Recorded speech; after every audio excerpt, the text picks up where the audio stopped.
Welcome to Bison Information Network News. I'm James Porter. And I'm Hannah Schlosser. A Milwaukee woman was shot near Moorhead after she tried to shoot a Minnesota State trooper in the head Tuesday. Melody Victoria Gray and her passenger Dominique Maurice Creighton slid into the median a few miles east of Moorhead when Minnesota State Trooper Mark Peterson stopped to help the couple. Once Peterson learned that the vehicle was stolen out of Wisconsin, he blocked the car from being able to flee and asked Creighton to exit the vehicle. As Trooper Peterson was attempting to handcuff Creighton, Gray exited the vehicle and pointed a 9mm handgun at the officer's head. The gun did not fire, at which point Peterson pulled Creighton to the ground and then fired a shot at Gray, hitting her right arm. She fled the scene into a field but was apprehended shortly after and brought to a local hospital for treatment. Both Gray and Creighton have outstanding warrants out of Milwaukee for kidnapping and other felony charges. Two NDSU alumni have been named in Prairie Business Magazine's list of top 25 women in business 2018. Jennifer Hanley, a graduate of 1998, and Liza McLean, a graduate of 2008, were among the honorees. Hanley is the technical manager at Yuletag Engineers Incorporated in Fargo, where she's responsible for leading the firm's transportation operations in North Dakota and Minnesota.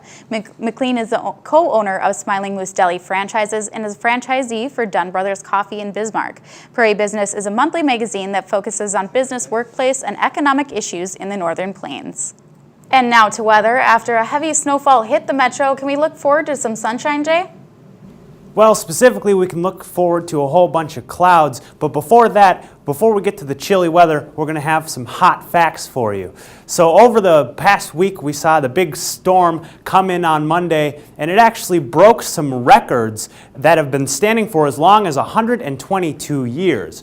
As you can maybe see behind me, you could see that 5.5 inches of snowfall happened during the storm, and that broke a 122-year-old record for snowfall. The previous record sat at 4.5 inches, and of course, as you can see, Storm Quinn broke that by over an inch.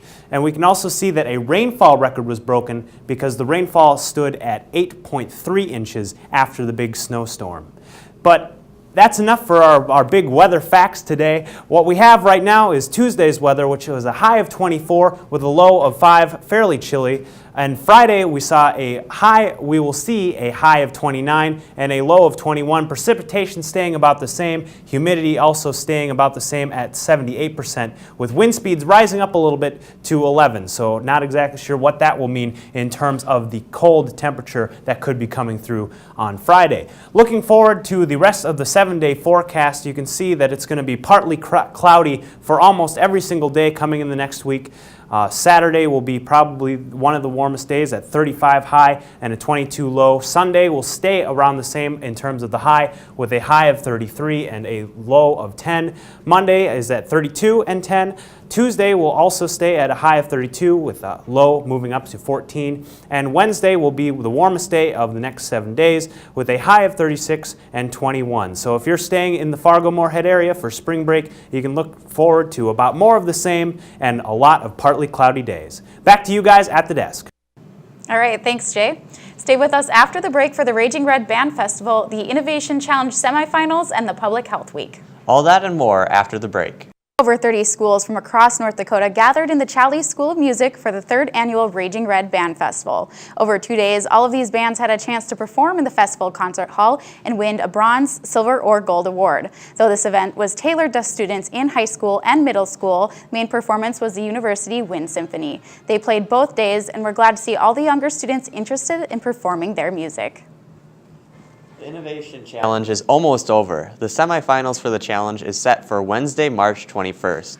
This is the second to last time groups will give their presentations for a chance to win People's Choice Award, a $1,000 cash prize. Final pitches will be given April 5th, and the award ceremony will be April 17th from 11:30 to 1 p.m. and is open to the public. NDSU will be hosting the annual Public Health Week between Thursday, March 29th and Tuesday, April 10th. The goal of the week is to highlight the breadth of health disciplines here at NDSU.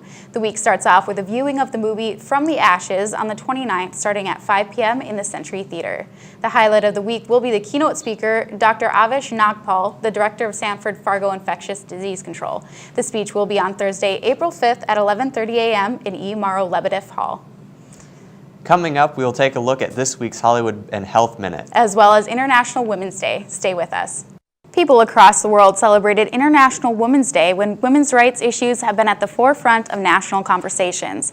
The day is meant to celebrate the achievements of women throughout history across the globe.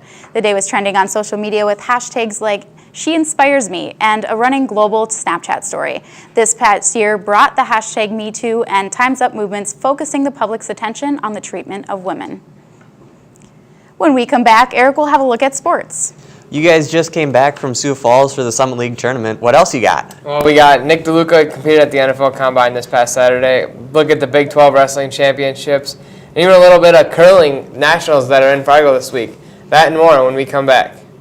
Former NDSU standout linebacker Nick Deluca competed at the NFL Combine in Indianapolis this past Saturday.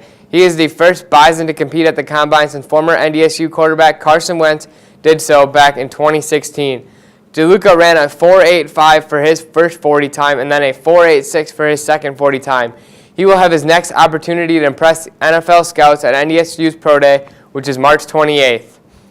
The North Dakota State men's basketball team looked to get back to the championship game of the Summit League tournament for the 5th time in the last 6 years.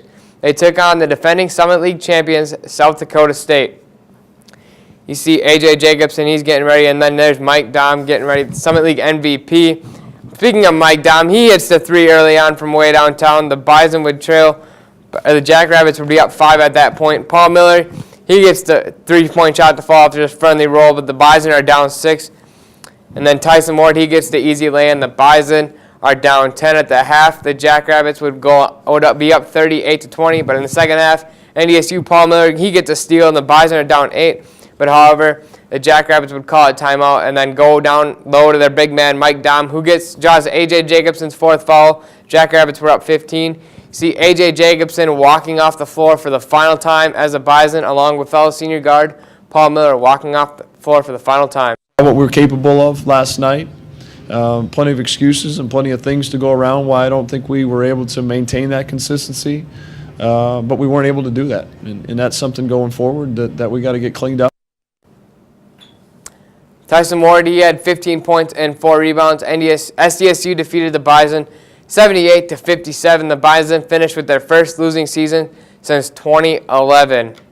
On to the NDSU women, as you see Sarah Jacobson, Riley Jacobson, Riley Newdell. They're all getting ready for their quarterfinal matchup. Riley Jacobson, she hits the elbow jumper. The Bison were up 5 early on. Sarah Jacobson, she hits the 3. However, the Bison were down 3. Then Tyra Spencer gets a little nasty crossover move. She gets the 3 to fall. It was a tie game at that point. However, SDSU would use a 23-2 run to separate themselves from the Bison. You see Macy Miller. She gets the easy lay-in and the foul. The Jacks were up 3 at that point. Macy Miller yet again for another 3 from downtown. Jackrabbits were up 15. Riley Jacobson, she hits the free throw jumper. The Bison were down 18 at that point and would go on to lose 87-62. Experience or some youth showed its head as they were able to put together a run in that second quarter that we were not able to overcome. But at the same time, very pleased and very proud of how the Bison competed today. Riley Jacobson finished with 19 points and 12 rebounds, another double for her on the season. Bison finished the season 9-20 and 2-12 overall in the Summit League. They would lose 87-62 in the quarterfinals. North Dakota State softball team looked to finish the weekend undefeated at the Duke inaugural tournament. In order to do that, they would have to get by the Lehigh Patriots. The Herd struck first in the first inning when Katie Schultz scored on a wild pitch in the bottom of the first. However, in the top of the 4th, Lehigh would take the lead on a 2 RBI double by Peyton Brooks. After that, it was all Bison as they would score a run in the bottom of the 4th and the 5th and 3 in the 6th to go on to win 6-2. The Bison are now traveling to Riverside, California for the University of California Riverside Classic, where they open up play against Boise State on Friday, March 9th at 9 a.m. The North Dakota State baseball team traveled to northern Colorado for a matchup with the Grizzlies. After sweeping the doubleheader on Saturday, the Bison looked to win the series on Sunday. In the first 3 innings, the Bears' bats came alive, and they plated 6 runs. The Herd was able to plate 4 runs to trim the Bears' lead down to 2 runs. However, northern Colorado would answer with a home run and take an 8-4 lead. The Bison would get it down 8-6, but the Bears would plate 1 more run to take a 9-6 lead and go on to win 9-7. The North Dakota State wrestling team headed down to Tulsa, Oklahoma for the Big 12 Wrestling Championships. They would look to improve upon their fourth-place finish from a year ago. Clay Ream and Andrew Fogarty both made the finals in their respective weight classes. However, they both ended up finishing runners-up and receiving an automatic qualifier for the national tournament. Cam Sikora and Dan Steibrall both finished fifth, but only Sikora received the automatic qualifying position. Steibrall did not receive an at-large position to the national tournament. The other NDSU wrestler that will be moving on is redshirt freshman Paul Bianchi, who finished 7th in the 125-pound weight class. North Dakota State finished 5th overall as a team, with Oklahoma State taking the team title. The national tournament will take place March 15th through the 17th in Cleveland, Ohio at the Quicken Loans Arena. Golf season is underway, and the NDSU men's and women's golf team have a brand new indoor golf facility to call their own. The new indoor golf facility was finished in early 2018. The facility features different types of chipping turf and putting slopes, which will allow the players to work on all aspects of their short game. Men's golf coach Steve Kennedy says the facility has already paid dividends of improved putting at recent tournaments. However, he believes the biggest benefit is the second home the facility provides to the players. The players are just ecstatic about having something, and it's just a nice spot to call their own. Before, they have the weight room, which all the athletes use. They have, we really don't have a home, or didn't have a home, and now we do. Breaking news from the Timberwolves today, as they have signed free agent Derrick Rose. Rose is a point guard who rose to the fame for playing for the Bulls and even earned NBA's Kia Most Valuable Player award in 2011. After falling out of the starting rotation with Cleveland this season, he was traded to the Utah Jazz, who immediately put him on waivers. By signing him today, the Timberwolves ensure that he will be able to play for them during the playoffs. His first game could potentially be tonight against the Boston Celtics.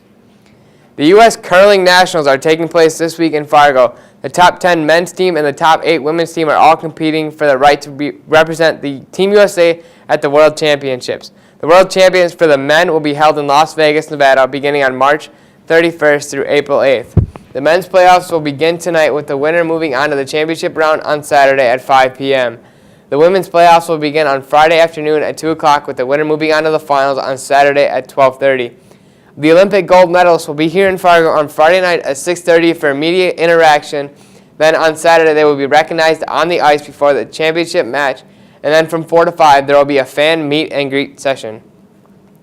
With spring break coming up, I know March Madness is right around the corner, and I know I'm going to be sitting back, kicking back with my feet up, eating some popcorn, watching March Madness. What are you guys going to be doing? Well, I've got my bracket all lined up, so I'm right there with you. What about you, James? I'm a little behind, but I think I'll get on the bandwagon pretty soon here. Well, we would all like to wish the Moorhead women's basketball team good luck for making the NCAA tournament for the second year in a row. Stay tuned for this week's Bison on the Street right after the break. Spring break is right around the corner, and for many that means spending time with family or relaxing. Whether that time is spent keeping busy or taking a break, most students enjoy the week off. This week, Bison on the Street figured out what students are planning to do over their spring break. I from my roommate to go home, and otherwise I'm probably just going to hang out. Without any school, there's not really as much stress, so it's going to be nice. Well, I'll be working ahead on my online classes and then doing a lot of relaxing and resting. I'm going to a Bowl-O-Rama next week, and I'm mostly sleeping next week. I'm going home over spring break, just going to hang with my family while they're still in high school and just have fun on the farm. Thank you for watching this edition of Bison Information Network News. Be sure to check us out on our Facebook, YouTube, and our new Instagram. And check us out back here next week, Thursday. Have a great night, everyone.